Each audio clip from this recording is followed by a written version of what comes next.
Welcome everybody to Fights Clean, Sex Dirty TV. And relationship fun and games. And we're excited here to be in episode season 5, the season of peace, as we enter into the holidays. And we are in episode 5 out of our 8. As you know, we do 8 episodes every season, or if it's your first time, welcome, welcome. We'll tell you a little bit more about the flow of the show and about the topic tonight, and we're going to dive into some juicy tips on how to keep the fights clean during. So where you're in the heat of an argument, how can you pull the emergency brake, not go for the low blows and lose it and do something you're going to regret. The holidays are coming. It's going to be it's not that it's going to be, but it could potentially be a stressful time for you. I don't want to insist that the holidays are stressful. There's often the stress gets turned up.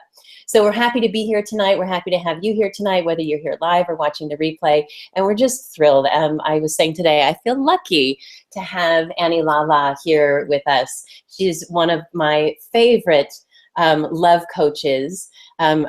She describes herself as a love cartographer. Mm-hmm. And she has impacted our relationship and so many relationships. I probably quote Annie more than other than John Gottman and Harville Hendricks, I probably quote Annie more than anyone else. So Annie, we're so happy to have you. Raj, would you go ahead and just pull up her bio? I know they can see her video there, but I want them to see just the diverse background and richness of who Annie is. And then Annie, we'd love to hear a bit from you, a little bit of your story and your story in love. I'll give a few little she's going to be your fluffer. I'll be your fluffer in that story, because I'm just absolutely delighted that we got to have a bit of a front row seat to the beginning of your relationship and your marriage. Definitely. Yeah. With Evan. That was awesome. Would you like me to show all of her bullet points at once? Yes, actually go ahead, because we're not going to read those. This is a lot of information here, but I was cutting a bunch out, but I really wanted you to see the diversity here. Most of what's up here is what Annie has studied, and it's a wide range here. So I won't go through them, but just take a look, right? This cartographer of love, to simplify, a specialist in intimacy. And I love that she is a coach. She really does get on the sidelines with you. She's coached many couples, including Raj and myself. Even at festivities and gatherings, she's just totally of service and brings her unique philosophy and heart, as you can see from her picture here. Annie, maybe you may tell them in a bit about using the anatomical heart versus the symbolic heart.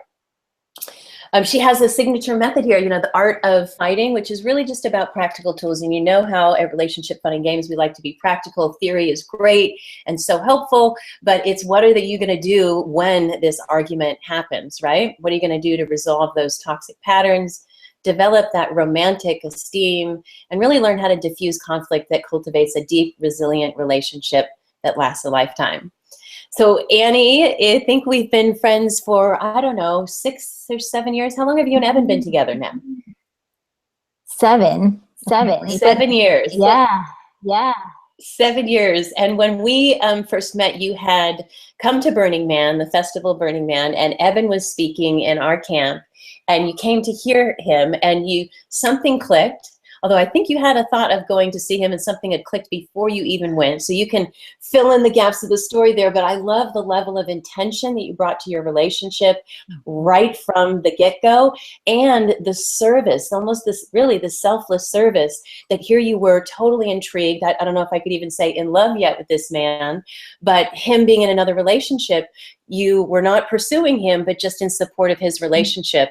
Until when that didn't work out, then you got real intentional about the two of you being together. So you want to tell us a little bit about your journey of not just with Evan, but also, your story of love, of how you were being a love coach before you even met Evan. Totally. I remember being in the playground in middle school, on recess, and helping my friends work through their relationship drama. I've been doing this as long as I can remember. And I've been doing this since the swing set. Totally. I didn't know I was doing anything. Annie was just the person when things went wonky, even with people's parents, having drama with their parents. They couldn't work something through emotionally. I would just end up staying up till 1 a.m. talking to them in the car about it, once we got into teenagers. But I didn't realize until maybe about 10 to 15 years ago that this is actually a skill and it's a superpower. And I started taking, consciously turning my life into being a coach. I was an IT consultant for phone companies in Europe for about 10 years. And that was like my professional corporate job. But I always felt like a corporate prostitute. Like I was just doing this work for money because all I really wanted to do was help the developers in the phone companies with their relationships. And that's why my projects would get done faster, because I was giving them relationship coaching in the back room. And they would put my projects in front of everyone else's. So that's why I was actually even successful in IT. It's ridiculous. So I finally started doing my calling. I quit IT and I was like, I'm going to do this full time. When I met Eben, I was a love coach, but it was kind of weird and charlatan-y because I'm a love coach, but I haven't really fallen in love yet. I mean, I was in relationships in and out, but I hadn't like nailed it. So that was interesting. And I want to know, in that space at that period of time, tell them a bit about, we would ask people, how do you know? How do you know? How do you know? I went around asking everybody. I've been a researcher on love for a long time. My thesis in philosophy, I took philosophy in university, philosophy and biology. But my philosophy thesis was like, what is the nature of love, and is it believable, and is it something you can actually quantify? And I did my whole essay on that. And so I started researching love. Anytime I saw couples who seemed to be in love, I would just sneak up and ask them. And everybody likes to answer questions about their relationship. But when I'd ask them, like, how did you know she was the one? And couples who've been together like 40 years, 50 years, they were always confounded. They were like, I don't know. And they try to remember, but it always boiled down to some version of, you just know. You just know. And I hated that. It was so nondescript, and I'd never felt it before. The best way I've come to describe it now is like, okay, if you're flying over the Grand Canyon, you have never seen anything like that before. Like you might have seen holes in the ground or valleys, but the Grand Canyon is the most magnificent hole in the ground you've ever seen. And so it's that indisputable. It's like when I fell in love with Eben, it was like, oh, that matches all this stuff that poetry and literature and history has been talking about that I wasn't sure how to ever know I'm going to find out. The way Eben describes it, and he was pretty much cynic when I met him. He didn't believe in love. He was a famous dating coach who basically taught men how to get girls on dates, but he didn't really know what to teach them after the dates. So it's like he was a dating coach and I was a relationship coach. So I met Eben, and he says he didn't believe in love at all. And what I realized is all my research all my life was actually building a belief in the possibility of love, even though I hadn't found it yet. And it took an audacity. And then you found it, and now you had your belief. Now you had to get his belief on board. Well, he says I had to believe in it for both of us. And it's a lucky thing I did, because he was about as cynical as he come. That's great, because so often we hear people saying, oh, my partner, they don't want to, they're not interested in any of this stuff. And John Gottman has that great quote, don't be afraid to be the one to love more or first. And people love in different ways and hold different areas of the relationship. So that's great that he was really clear. No, you need to hold this for the two of us, not that we each need to hold this. Yeah, and over time, what's beautiful is he became versed in holding the faith for the relationship for moments when I went into despair and hopelessness and I couldn't fight for it anymore. It's those moments where I would just be like, I can't see a way forward, that he'd pop up into, basically he'd energetically be, I'm standing guard at the fort of the relationship while you work through your stuff. And we toggle back and forth. And so there's always someone guarding the house of us. There's always someone guarding the house of us. I love that. That's fantastic. I have this whole visual, protecting I think home isn't us home. You guys know this. And anytime you don't feel the us, you feel estranged and heartbroken, and you can't do anything successfully in the rest of your life. So you have to find your way home. And that's really what, why I wanted to talk about how to keep the fights clean during. Because I actually feel like when you're in a fight, both of you are in a dark room, feeling around in the dark, trying to find the other partner's tips of their fingers, like, where can I find you? And there's certain things that help you find them in the dark, and there's certain things that don't. And I think most people don't even realize that that's actually what's happening. They think maybe they're sword fighting their partner in the dark. And I don't see conflict as a sword fight with me against you, my partner. I see it as me and my partner linked arm in arm in a fight against a third entity, which is a misunderstanding. There's a misunderstanding going on between the dynamic, and the misunderstanding I've noticed is always the same one. whatever the partner's complaining about, you can distill it down to some version of, I don't feel loved right now. I don't feel respected. I don't feel heard. I don't feel understood. But even that distills down to, I don't feel loved right now. And if that's actually what they think's going on and it's not true to you, speaking to that directly, like indicating to them that you do love them. Like one of the things we do in our relationship is if we get angry, especially my partner, Evan gets way more angry than I do. He started saying, look, I'm really angry right now. I'm like 8 out of 10 angry. We always calibrate our emotions so we know how angry.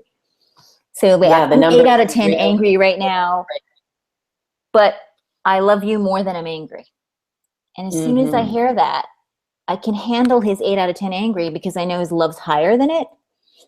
And it's a really powerful move. It takes away some of the shady weapons we use in conflict, which is to hold back our love, punish our partner, withdraw affection, look away, not touch them back if they reach out. These are all subtle techniques to indicate I'm withdrawing my love and maybe threatening you to think that I don't love you anymore so that you can bend to my way or follow my issue that I'm arguing about. And I just think that's how you get the fights dirty. That's a dirty way of fighting because it's not true. At any moment in time, you love your partner more than you're angry. And so being straight up about that during a fight, I think is one great way to keep the fight clean. Awesome. Love it. Annie, I have a question for you. So how would you answer the question, how do you know? How do you know? Now that yeah. So the best I've found so far from my personal experience is when your mind, your heart, and your body, like your sex, combine together as a yes. Like they all say yes to the person. It doesn't mean that they're perfect emotionally or perfect sexually, but your body is a yes to this one all at once. And Eben was the first person that I got a yes on all of those for. Everyone else I had maybe 1 or 2, but all three at once. Your mind is saying, this intellect, this psyche is my match. I can dance in conversation and feel met. My heart, so his emotion, when I met his heart, I actually fell in love with, he's super smart, but I fell in love with his heart before I fell in love with his mind. His heart is way more beautiful than his mind. And most people only know his mind. So I fell for the heart first. And then I was like, this mind is one that can match me in the game of conversation and conceptualization. And then he's attractive. When I first saw him at Burning Man, I just walked into the room and I was like, who's this hot marketing guy that's teaching? And you can't fake that. Like you're either attracted or not attracted. You can get more attracted, but you gotta have that first initial, I want to fuck them thing. Come closer. Love it. Well, great, awesome. Great. We can't wait to dive into more with you. Already some really diamond nuggets of wisdom and information on relationship already. We're going to tell our audience a little bit about how we organize our content, as you might see for tonight. Up here on screen. So when Gabby and I got married, people love to give marriage advice when you're getting married. And we asked also like, hey, what's your top tip for staying married? And they said, well, just keep the fights clean and the sex dirty. Oh, right. As we like to say, save being nasty for your sex life, because most people in relationships, they walk around being totally okay with being nasty over what the kitchen looks like, or chores, or just day to day, or getting ready in the morning, and it's just this nit, and it lowers the quality of relating until eventually small things are leading to big blow-ups. And so knowing is like, okay, the devil horns, if you're going to wear those for the bedroom or wherever else it is you happen to be getting it on, and leave the halo for the arguments. And if you keep the fights clean, very often, when you keep the fights clean, then you have connection. And when you have connection and intimacy, it naturally can lead to physical intimacy. Not always, it might need a little nudge, but very often it's that tension that's going on, especially in the middle of an argument. I mean, not many people get super hot and horny when you're throwing the low blows. And we did have a guest we were talking to a few weeks ago about the myth of makeup sex. Yeah, John Benson's myth of makeup sex. Yeah, and he was talking about how you were grounding and anchoring a negative experience in your body, and you don't want to do that. So fights clean, sex dirty, before, as it starts, during, and after is our topic. And tonight's topic, I'm gonna change. Yeah, just a little bit more about what this before, as it starts, during, and after is. We really like to keep our tips applicable. There's a lot of information out there, but when you need it, and you can't go refer to the book, right? And so really, or often it's big theory. It's not something very practical to do in the moment. Or so, when do I apply it? How do I apply it? Right. So we really are intentional about creating tips that work in the moment. Whether it's before a fight starts, it's much different than when you're in a fight, the during, and the same with sex. What you're doing before is much different during or even after. Yeah, I was working with a client, a couple yesterday, and they were talking about a practice to do after an argument. And she was like, well, I don't think I can do that when I'm so angry at him. I said, no, this is the after. This is the healing part. If you try to do the healing part in the middle of the argument, you're likely to get your head ripped off sometimes. So it's real important that we separate what to do when. And some of these, can move across in different time periods, especially as a fight is starting and during a fight. But tonight we're going to be focusing on the specifics, the really tough one, the one, where the lower brain, the fight or flight, the amygdala takes over, and the frontal cortex, with consequences and compassion and empathy just gets totally taken over. So we want to give you some great tips tonight. We have one for you, and then we have some fun ones that we're going to engage with Annie about and get all of her juicy advice as well. And if you do stay live to the end, so we're going to make the show Hangout live at about the top of the hour here. So if you want to jump in with us, you can hit the join the Hangout button. And you may need to refresh your browser to get that button live. And if you do jump into the Hangout with us, then you're going to get our free cheat sheets on both our top tips on how to keep the fights clean and the sex dirty. And so 16 of our top tips. Yeah. Yeah, so stay on, and you can, we'd love to have you join the Hangout live, ask a question, but if you're feeling a little shy and you don't want to ask your question live, feel free to put it in the chat. You can do that as well. And for all of those of you who are watching on replay, feel free to reach out to us. We read all the comments if you're watching it afterwards. We'd love to see how we can support you in having the most playful, peaceful, passionate relationship possible. Okay. So let's dive in. Our one tip for tonight that Raj and I are bringing for you in how to keep the fights clean during. Oh, not the tip for tonight. Raj is pointing out. I'm like, what's he's pointing at? If this topic, I forgot we have one more slide before we get into the topic for tonight. If this topic is really important for you, in fact, we had one person that said to us, I love that they're organizing this content, because when I'm in the middle of an argument, or I can go and look it up and say, well, what can I do right now, right at this particular time? So if you want to find out some more information on these different topics, you can go to our website, relationshipfunandgames.com, and we'll show you that at the end.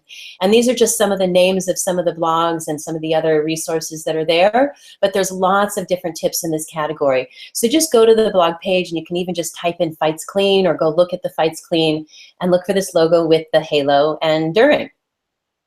Okay, so now on tonight's tip. Tonight's tip, yes. Tonight's top tip. Yeah, this is one of our favorites, and I think it's one of our It's our very first tip we ever created. Yes, we saved a night from a heavenly evening from going to hell. Yes. We were on the fast track to ruining a perfectly wonderful date. Yeah, so all these tips are tested because that's how we come up with them. So this one is called Stop, Shift, Start. And we actually have a little short video clip on this one. If you go to the URL here shown, and Sarah, if you could throw that in the chat window, you can check out our short overview of that tip. And this link is really helpful as well. You might find that I like this tip, but when I get an argument, that's when I kind of totally lose control. I need to have the resource easy on hand. You can either put a link to one of the blogs that you connect with on your phone, or even put a link to this video. It's 3 to 5 minutes. Click on the video, watch it, and then go back, re-enter the argument. Have your bookmarked video tips. On my phone, I'll even show people. If you look on my phone, right on the main page here, I don't know if you'll be able to see. Yeah, go to the camera there. If you can see there, the one with the little person with the hair that says breathe. Yeah, you point to that. That one? Yep. Go ahead, hit it, Raj. Oh, I don't know if I can like this. Oh, that's skill right there. And it's a GIF You can see here that says exhale. That's great. And inhale, because when you tell someone to breathe, or even yourself, you get upset, but if you always have your phone, so just look at your phone. So we like to encourage people, whether it's via link to this video or a link to this, or Anna, you may have some great resources as well that we can have people, link to it. In fact, we'll get to the soothing mantra in a bit. And Raj, when we first created our soothing mantra, he put it on his phone. And I remember being in an argument. He's like, "Where's my phone? Where's my phone? I need that soothing mantra." I'm not texting, honey. I'm actually looking for the soothing mantra.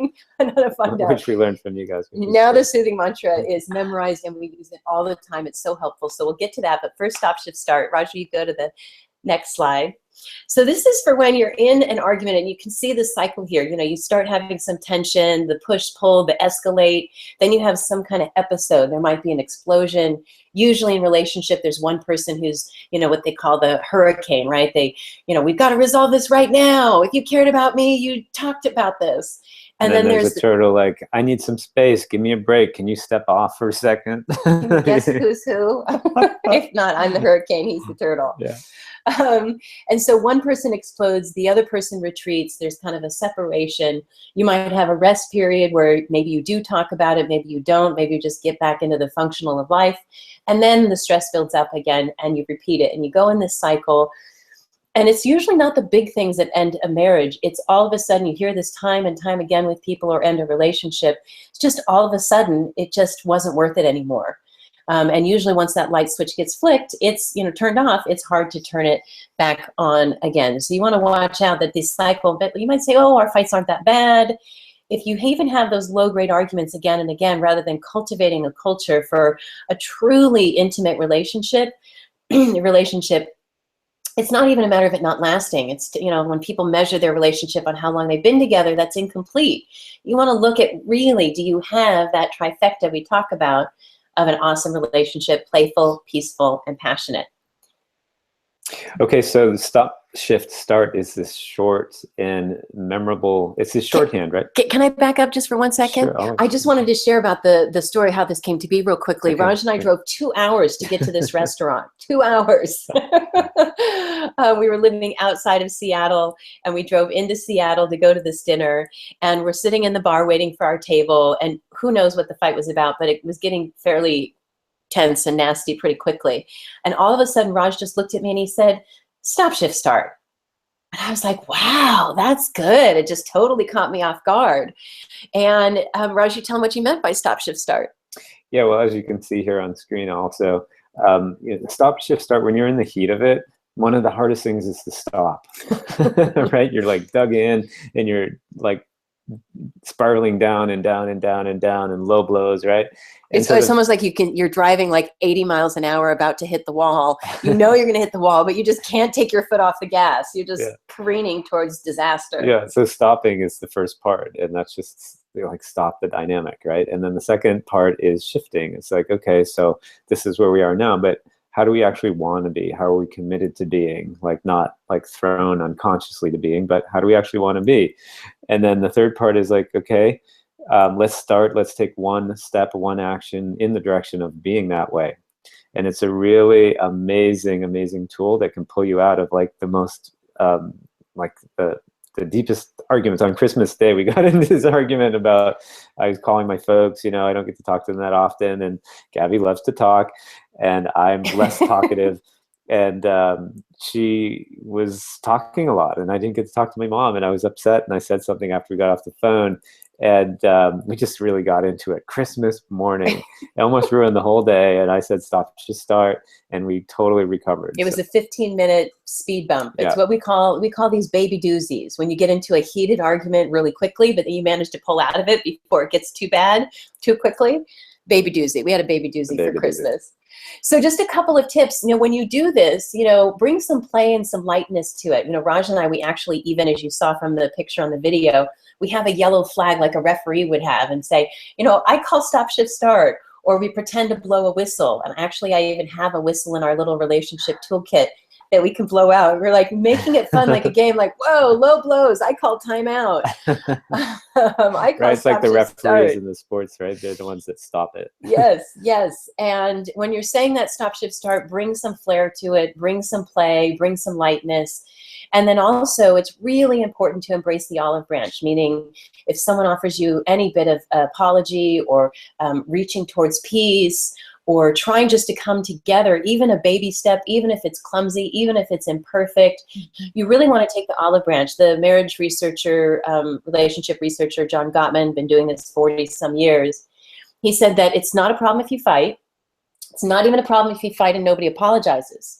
But if you fight and somebody comes towards you or tries to reach peace or tries to apologize and you turn them away, that is a huge red flag, and your relationship is well on its way to being doomed. Yeah, and we've all done that. And we know what the consequence is when we do, how it goes after that, right? So make sure when someone calls stop, shift, start or gives you an olive branch in any way, make sure that you accept that olive branch and, see that olive branch, meet that olive branch and raise it, right? I'll see it and I'll raise it, just like in poker, right? But you're upping the quality.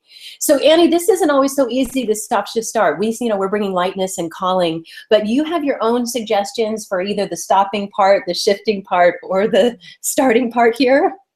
Yeah, totally, Gabby. It's kind of similar to what I've been practicing in my relationship. And boy, have we had a lot of fights. These are all being tested in the laboratory of my relationship. So the best tool I found so far is the timeout tool. And the way timeout works is someone puts their hand up. You can go like this, or you can go like this. You don't even have to say timeout. But it means timeout is code for, hey, we've gone past sanity here. I'm in overwhelm. I'm in overwhelm. You can call it if you think your partner's in overwhelm. Basically, whoever calls timeout first is the winner who's guarding the house of us. And so, yes. So it's kind of like it is actually the first olive branch. It's like, this is separating us, so I'm stopping it so that we can start something else that reminds us how to get home.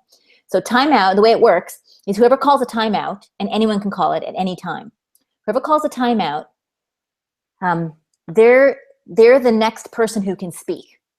So you call timeout, everyone has to go quiet, and the only next person that can speak is the person who called it, because they're basically in overwhelm and they need to go regulate their nervous system, because the stuff coming out of their mouth is no longer triumphantly self-esteem raising and something you would sign your name to later. So timeout is a sacred tool, and it cannot be weaponized. You can't just go, thank you for saying that. That's time so out, important. mofo, because I want to close the conversation. Timeout has or to be when said. people do the simple aggressively right in someone's face, they're like putting the tea right in front of their nose. Yeah, no, timeout has to come from, and it won't be honored. I would agree that with Eben and I, it's like, it's not honored if it's done with aggression or weaponization. So timeout is a request for a gift, which is a break so that we both can go regulate our nervous systems, go back from regressed versions of ourselves as a child till we regulate our nervous system, which I'll get into in a minute, which brings us back to the present moment where we're grown-up, adult, resourced, who can re-engage and find a solution. So timeout is a sacred tool. You call it, and then as soon as the timeout is called, and you have to arrange all this before you get in a fight. It's a technology. As soon as the timeout is called, that's an indicator to both parties to take a break and go and do whatever grounding technology or modality they have to get them out of the crazy and into their body. Remember, a crazy is a looped narrative in your head. Your body is where actual feelings are. Most fights are about a resistance to a particular feeling in your body, and you're refusing to feel it. So you're escaping from the feeling and going up to your head in the narrative about the feeling, which is a bootstrapped in the moment disassociation technology to get you out of the intense sensations of anger, shame, fear, whatever. I love that bootstrap.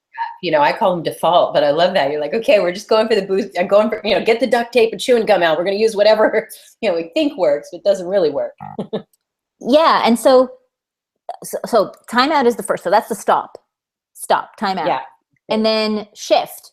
How do you shift? And what are we shifting? We're shifting our nervous system out of fight or flight adrenaline, the end of the world, death is nigh, which is what the nervous system is feeling, into a regulated, calmer, parasympathetic, less panic. And the only way to do that is by now, private. Wait, before you think how to do that, will you just say a bit about that, because not everyone gets the brain science. Okay. You know, that we literally lose our minds when we're angry. Okay, so imagine, so first of all, just to remember, all relationships are modeling your first attachment dynamic, which is your dynamic with one of your parents. So say your mom's driving the car and you're in the back seat as a child. If your mom, this is a metaphor for a dynamic where a mom and a child are in an interaction. If the mom stops acting present and adult and resourced, and your mom starts getting mad at you and yelling at the child, the mom has lost her grown-up self. And so imagine the mom in the front seat of the car has just gone comatose and unconscious in a driving car.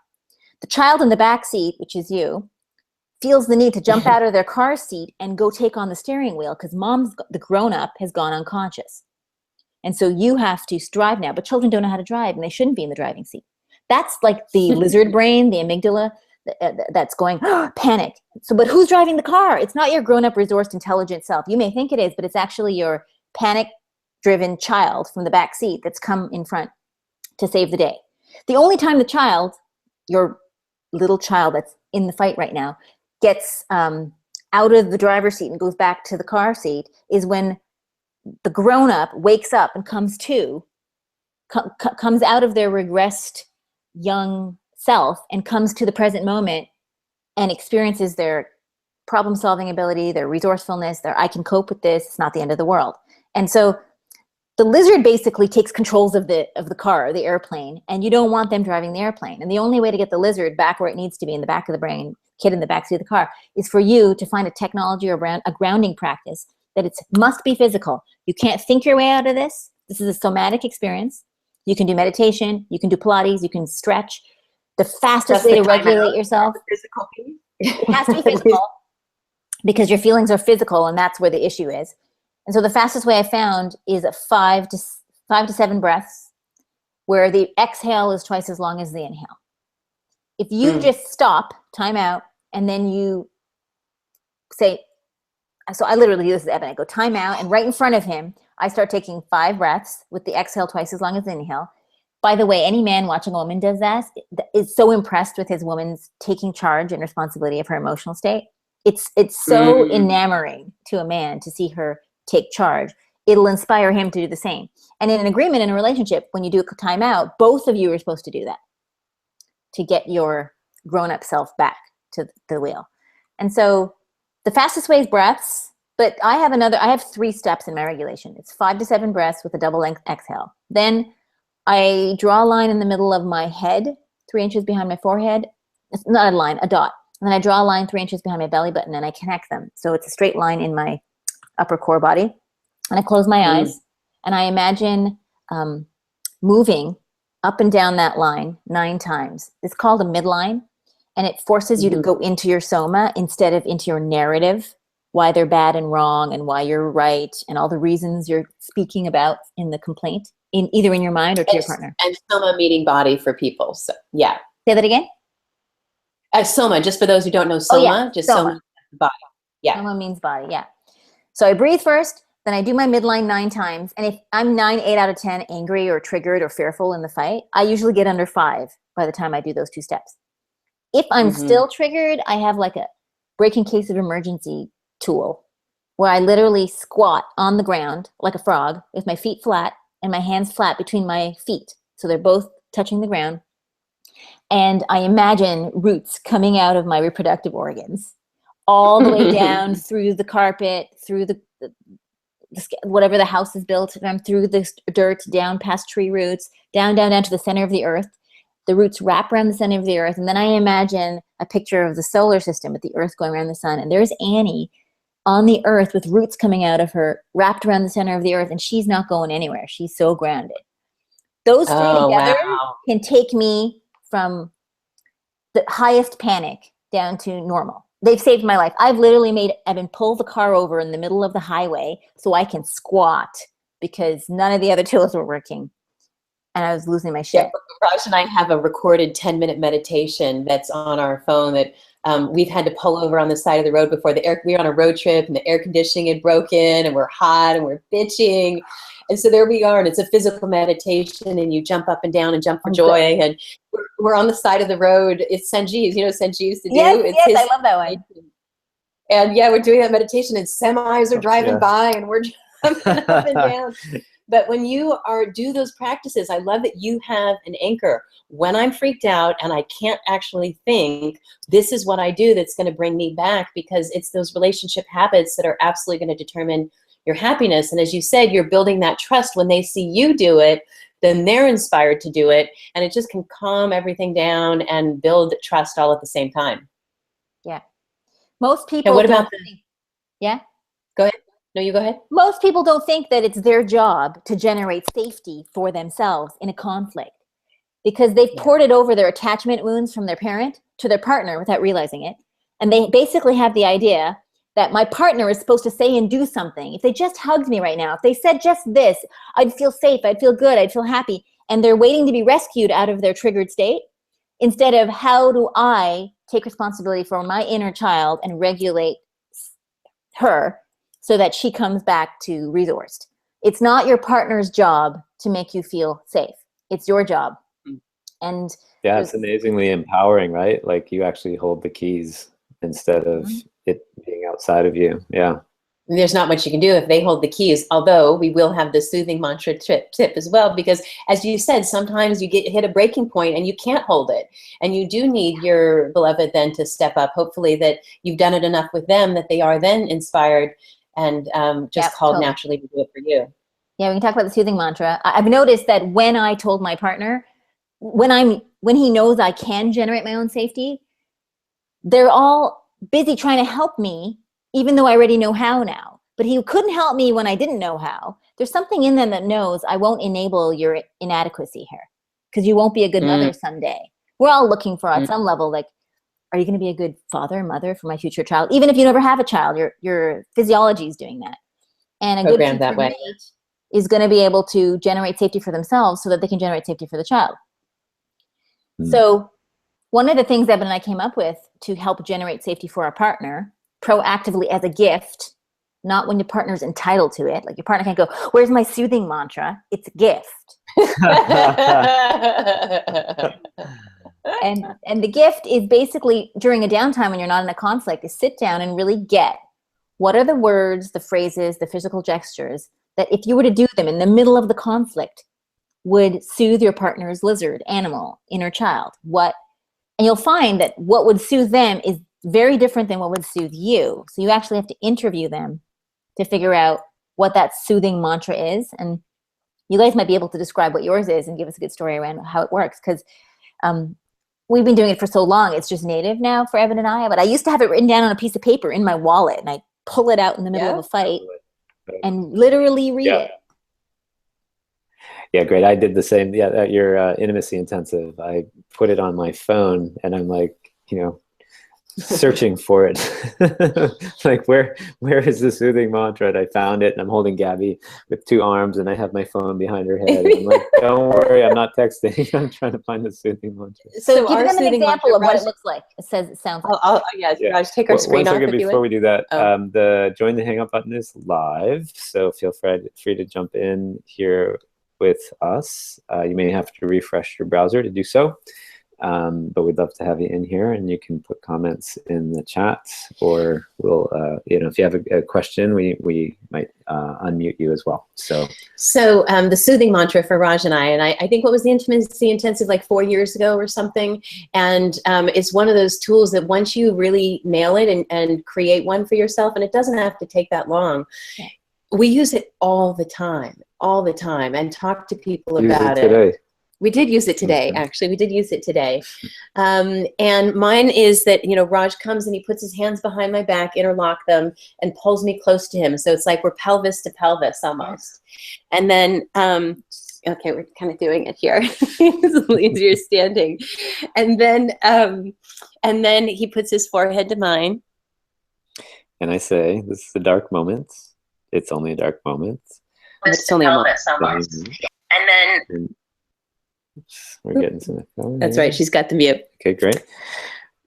Tell me the rest because I need my notes. This is a dark moment, but it's only a moment, and we'll get through it together. And we'll get through it together. I knew that. Yeah, you did it for today. A little performance anxiety it's easier when it's like needed. But Gabby, you had to teach him every move and every word. Every move. And where I got ours from, it was amazing because, again, back to Burning Man, we were one day out at Burning Man and dancing with about 40 people from our camp, dancing with about 3,000 people, but it was a good group from our friends. And the music was great, and it was just this kind of intense, wild, crazy moment that the dust was flying in the air, you're in a big cloud of smoke, and then all of a sudden the music completely changed and got soft and beautiful, and no one had said anything, but we just kind of all naturally dispersed. And Raj came over to me and he put his forehead on my forehead and he put his hands around his back and pulled me close to him. And he just said, "I've got you." And I literally, my knees buckled. I started bawling, crying. And just at that moment, someone snapped a photo of us. Awesome. We have it on our bedstand. And so I had that visual and I had that memory of how powerful that felt. So I knew the physical feeling of what that was. And so when I was like, okay, what would soothe me? Oh, let's recreate that moment. So I trained him exactly on what to do. And even though I told him exactly what to do, every time he does it, it's like he's hit my little soft button, and I melt. I'm like, really? It'll be okay. Okay, we're in it together. We could do this. Mm-hmm. Yeah. And thank you for that. If he does it to spec, it's exactly the key that turns off your crazy and softens you up. And then I'm sure he taught you the one to do for him. I have a crazy off switch. That's so right. We all have crazy off switches. I love that. Find your beloved's crazy off switch. Where's the off button? Well, no, you can't find it. Your beloved has to tell it to you when you're not angry. That's you're not in a fight. Well, that's something. But so I should say, do some exploration and interview them. Interview them, yeah, and write it down. Don't think you're going to remember it because one word off screws it up. Mm-hmm. Yeah. It does. You notice how you said this is a dark moment, but it's only a dark moment. I was like, no. That's not it. Yeah. There's a word off there. There's a word off. Great. So Annie, we're going to bring up some of the other tips that you want to share tonight, and feel free to move in and out of the different ones, or go each one however you like, or bring up new ones that we get inspired by with whatever path we end up going down. But can you see this screen right here? So yeah, I mean, everyone's heard of attachment theory, and basically all you need to really look for is in a drama, in a conflict, do you want to lean into your partner and get something to feel safe? Some touch, some love, some it's okay? Or are you the one that's like, I need space, I need to go for a walk, I need to get away? There's usually one person in each couple in the conflict that wants to escape and one that wants to lean in. And the one that wants to lean in, they're both doing the same thing. They're both trying to find safety. One finds safety by isolating, and one finds safety by communing. And I'm the communer in my relationship. I've been in crazy fights with Evan at a hotel where I am chasing him into the men's change room in a fight. And the cleaner in the change room doesn't know what to do. Everybody knows you're not crazy. It happens to the best of us. And Evan's running away from me and telling like the cleaner in the change room to get her out. And he doesn't know what to do. But I actually thought, I'm scared right now. I'm terrified. I need to chase you to get some rescuing feeling that everything's okay. This is like 7, 8, no, this is about 6 years ago. And when I realized on a downtime, I interviewed Evan and what it felt like to be chased. And I realized he was feeling as scared of me chasing him as I was feeling of him running. And when I realized, he's terrified of someone coming into his space, and it feels the same way I feel when he runs away, then I had empathy, and then I had compassion. I started to realize, okay, I've got to do something else other than lean into him to get me to feel safe again. And this is when I started learning regulation. I got coached on different technologies to take responsibility for generating my own safety in my body. So I wasn't asking my partner to do or say something to make me feel safe. This is the transition from kid to adult, is being able to do this. And most parents still don't know how to do this. They actually use their children to regulate themselves. But that's another story. So the move for the one who the needy one, or the one who leans in, our ninja move is to stop, do a regulation practice that gets you into your body, and gets you to realize that you're not going to die, and helps you develop a connection between your grown-up self and your inner child, where you're asking, I literally do sometimes, I ask my inner child, what do you need right now to feel safe? Now, she might try and say, oh, I need Eben to hug me.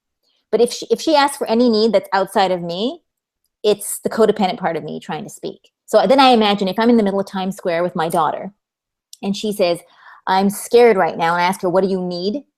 If there's anything she needs, I have to be able to handle it. I can't hand my daughter to some lady sitting at a bus stop and go, can you help her feel better? It's down to me. So inside in your little child, when you ask them in the middle of overwhelm, what do you need right now? And you listen, she feels scared, unworthy, unloved, not important, not beautiful. You have to be the one that gives her the pep talk or gives her the reinforcement, not someone else. And so as long as I can fulfill that need, that's what gets me out of the overwhelm. And all the technical, all the 3 steps I told you about, breathing, the midline, squatting on the ground, those save my ass in times of darkness. Now, the person who isolates and leans away and wants to leave the conversation, their ninja move is very different.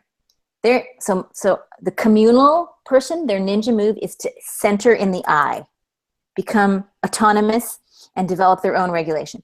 The communal person, the agentic person or the I-centric person who wants to run away, their ninja development move is to lean into the dynamic, also regulate themselves, but then lean into, well, what's going on for them? If they want to have a developmental benefit from this fight, them leaning in to an empathic inquiry into the other person's experience is what's going to have them develop the fastest.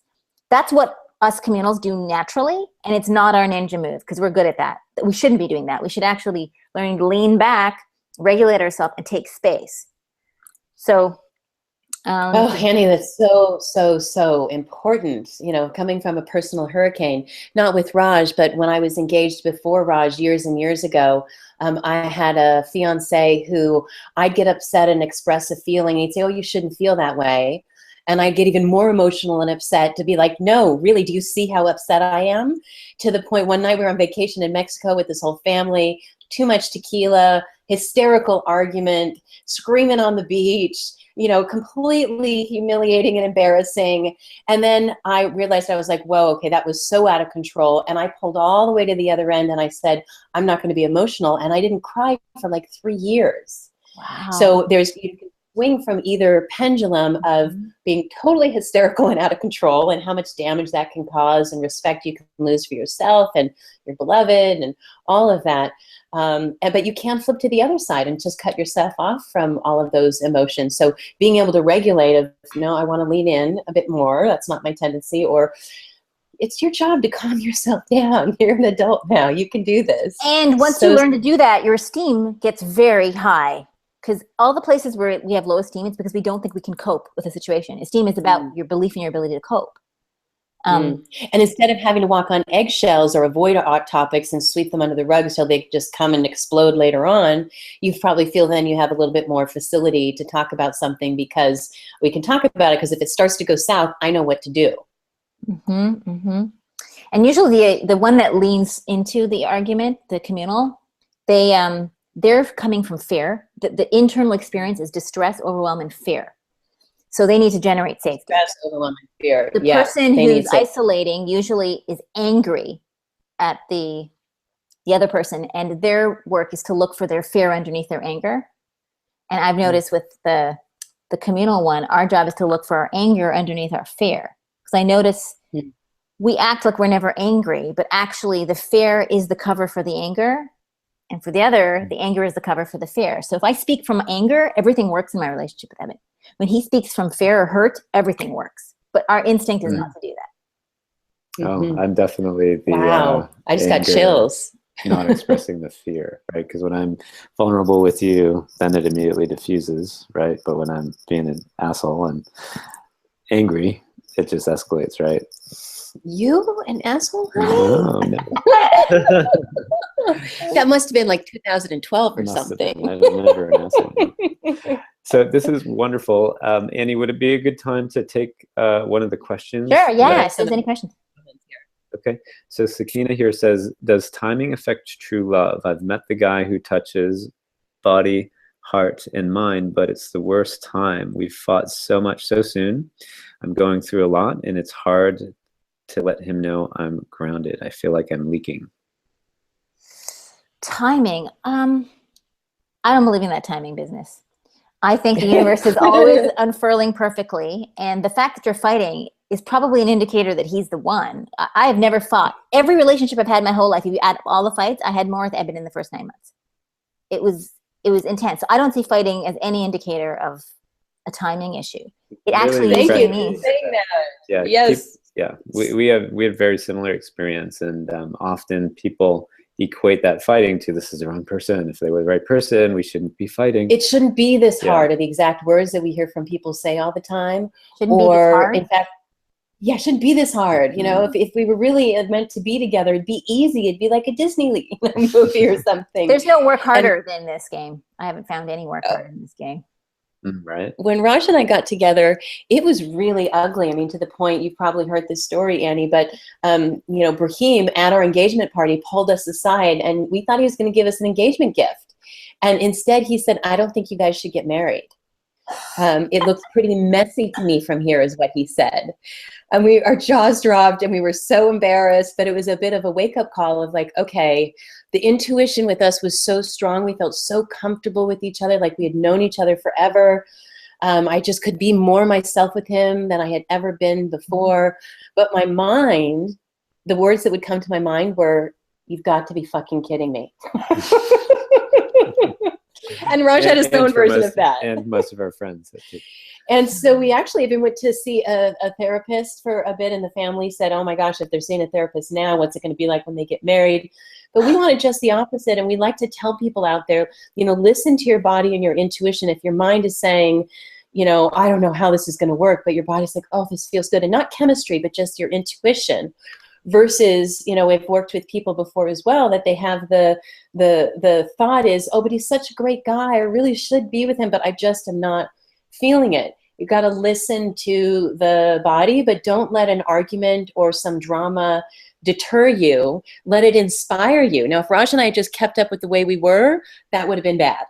But the fact that we've gotten better and better and better, and now we even get stopped on the street. We had one guy stop us and write a song about us on the middle of the road. So thank you for saying that. It's helpful to know that you and Eben had your dark days, especially early on as well. Oh, Eben has the best quote. He goes, it doesn't take a lot to be in love. It takes everything. Everything. Oh, that's great. Beautiful. It doesn't take a lot to be in love. It takes everything. That's great. We love you, Evan. So with Sakina's question here around the timing, maybe Sakina, you could add a little clarity to what you mean by that, like what state you're in your life, what point you're in your life. Love's not convenient. Love's not convenient. It's going to abduct you in a dark alley against your will when you're not looking. Can you all hear me? Or should I type? Oh, I can hear you. Okay. Literally everything is just falling on me, it seems, this past year. It's just kind of maybe triggering for some people to hear, but unfortunately I was sexually assaulted this past summer. Mm-hmm. I ended a relationship with a man I thought I was going to get married. It was like a 5-year on again, off again thing. Dealing with some disruption in my family. This is the anniversary of my father's passing, and I just meet this guy and really drawn to him. But I am a graduate student at a really prestigious university, and I have to do my job, and I'm processing all these emotional disruptions while also trying to take care of my health and my body and my mind, and keeps popping up, and it's amazing, and it feels really great when we're together, and it has been really comforting. But also just allowing someone to be in my space when I need safety has been really difficult. Yeah. Because I am barely feeling grounded in my own self. So like I'll feel like I'll overwhelm him with all the problems, and then I'll pull away because I feel so embarrassed. Yeah. Thanks for sharing all that. I appreciate your transparency. I'm so glad that someone's there, that you're getting some comfort from, and that's being a refuge and a sanctuary for you. And the one thing I want to keep you aware of, keep a heads up around, is we usually attract romantic partners that match where we are self-esteem wise, wherever we are at different times in our life. And so if you attract someone when you're feeling low and down and depressed, I'm not saying you're there, but if someone's like in their depressed, low, things aren't going right phase, it's great to have someone to support you. And what happens when you start getting your groove back and you start building your self-esteem is they won't match anymore. And so just keep in your mind that you're attracting the caliber of wherever you're at. And so what you're looking for is something that's deeper than the dance currently. Like if you suddenly didn't need support and you were just the train leaving the station and things are happening in your life, would they be threatened and uncomfortable with that? And would you guys still match? And so you're looking for someone who's going to be there to be the trampoline underneath your move towards your dreams, not someone who kind of keeps you in the small place. So I just want to make sure you have that in your inquiry. I met him when I was in that space, and then okay, everything great. Great. Well, then he loves you and he wants to be there through the thick and the thin, and you're very lucky. And I think that's extraordinary. And it's going to be hectic because you're dealing with your own sense of burden. It sounds like you worry that you're a burden. Yeah. Yeah. So when you start to, hopefully he'll help you realize this, when you start to realize that a man's highest purpose is to alleviate the pain and the burden of his woman, that's what he lives for, that heroism, and you can enjoy that and receive that as his way of loving and see that it's a win-win. When you occupy that space, then you'll be less in a double bind around it. You'll be able to go, oh, this is what it feels like to be held. This is what I've actually wished for my whole life. And now I just have to breathe through the intensity of actually enjoying it, experiencing it. This is what love looks like. Mm-hmm. And Sakina, I have a question for you. You said something about it's hard to let him know I'm grounded. And I just wanted to say, you usually don't let someone know you're grounded. You are giving them the experience. And so I'm wondering, are you actually feeling grounded, but he's not getting that? Would it be helpful to give you some support on how to create more, like what Annie was talking about, of grounding herself?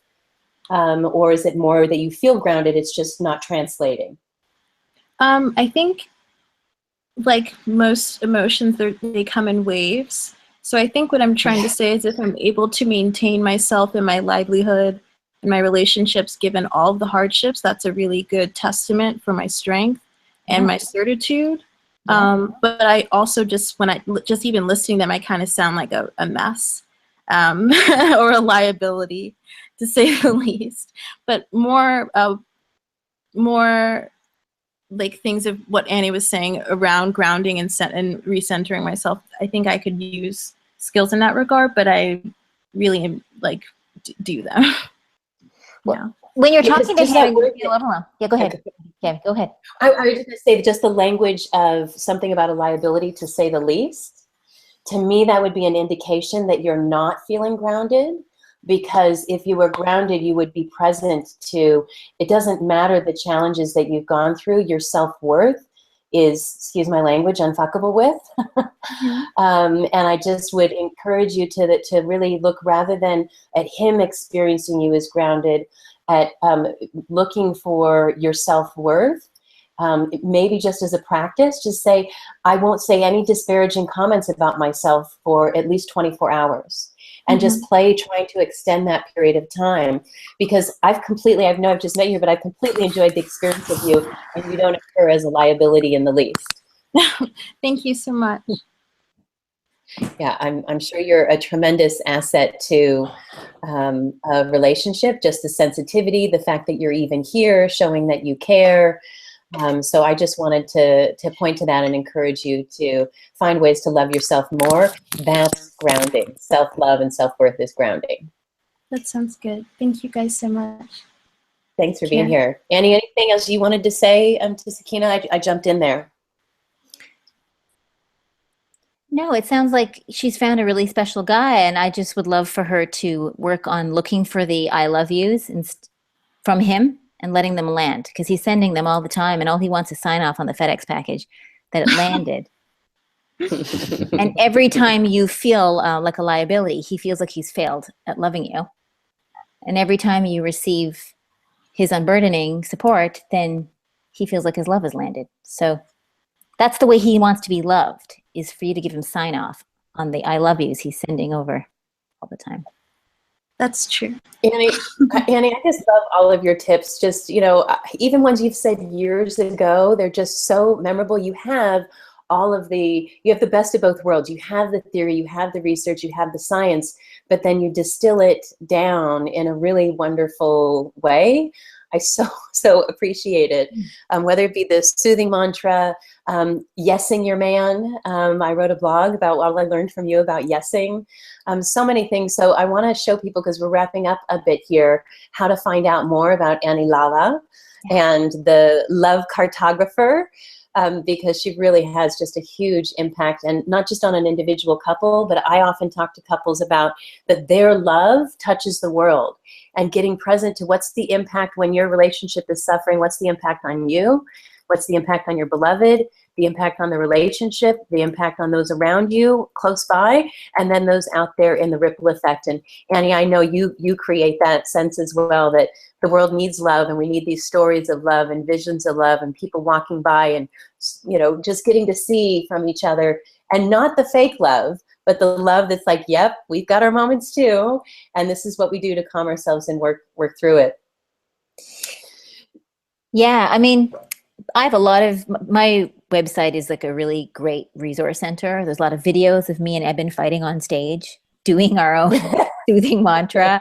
There's videos of us teaching different points around sexuality. And so I would welcome people to come out to my website. And when you sign up, you get this really, yeah? So I was going to say, do you have that video on there from the Intimacy Intensive when you guys were having an argument about having sex before the sessions? Awesome. Well, look for that one. There's lots of good ones, but that was a really great one. I love that. And so brave doing that in front of, what, 500 people? Yeah, we were supposed to have sex every morning before the seminar, and he didn't, and it pissed me off. And we fought about it on stage and worked through it with using our technology. And so that's there. But basically, there's something that's free on my website that I'd love people to know about. It's called the Love Test, and it's 10 questions, 10 for a man and 10 for a woman, to ask themselves to know whether they're in love with their partner or whether their partner's in love with them. And I really put a lot of thought into these questions. So if you're not sure, if you're curious about yourself or your partner, sign up, and the Love Test will come into your inbox, and you'll know once and for all. Oh, we're so doing that, Raj. Love it. Oh, you guys will pass with flying colors.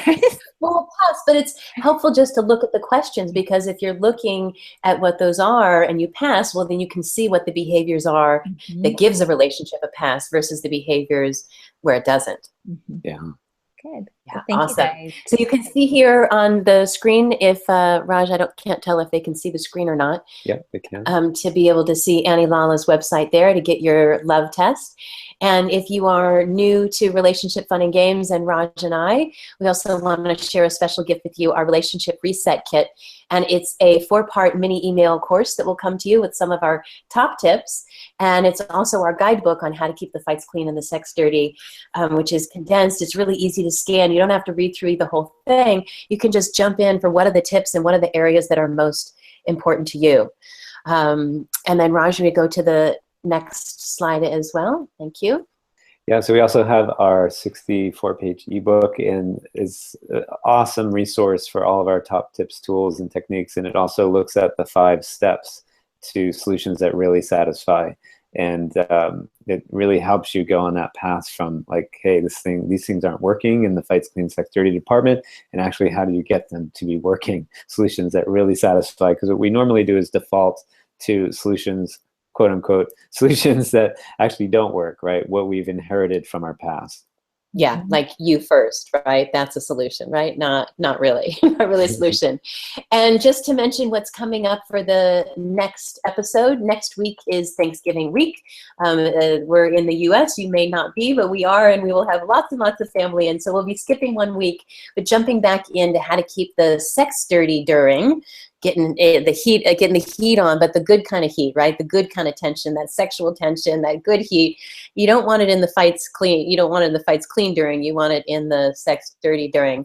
And so we'll be talking about how to steer clear of predictable sex, or what we like to call sexy time, every time. We don't want you to believe the cliches. We had someone on our show a while back, Zipporah Kingsbury, and she had a great quote. She said, no matter where you are in your sex life, I promise you, you're only scratching the surface. And I got so excited. I was like, it was like the first time I'd ever had an orgasm. And I was like, what was that? And you mean there's this whole new world? So no matter where you're at, whether you're struggling in that area or whether you're just ready to do the next thing to keep it exciting, join us 2 Wednesdays from tonight, where we talk about how to keep the sex dirty during. Yeah, so great to have you tonight, Annie. We love you, love you, love you, and love all that you have to share in the realm of relationship. It's always, always so valuable. Yes, both your teachings, your modeling, and even now also how you love your daughter and taking all that you've learned about love. And I'm sure now there's volumes and volumes, chapters more as a mother. Your photo that we used for this talk is of you and your daughter, Love. And I love that her name is Love. It's just so wonderful. Every time because I say to people all the time, hi, Love, when I talk to you today. I said, hi, Love. I'm like, oh, it must sound different for you because your daughter's name is Love. It's just fantastic. Thank you, guys. It's great. Thanks for being here. And thanks everyone else for joining. We know life is busy. Those of you who joined on live, Raj, how do they get the cheat sheet?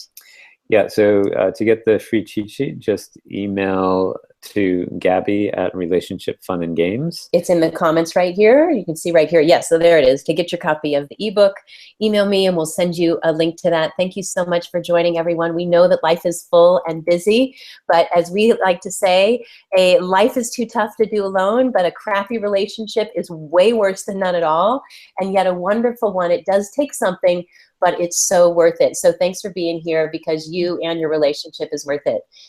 Annie, we love you. Thank you so much. Bye. Say hi to Evan for us and give Love a hug. I will. Thanks, everybody. Have a great evening.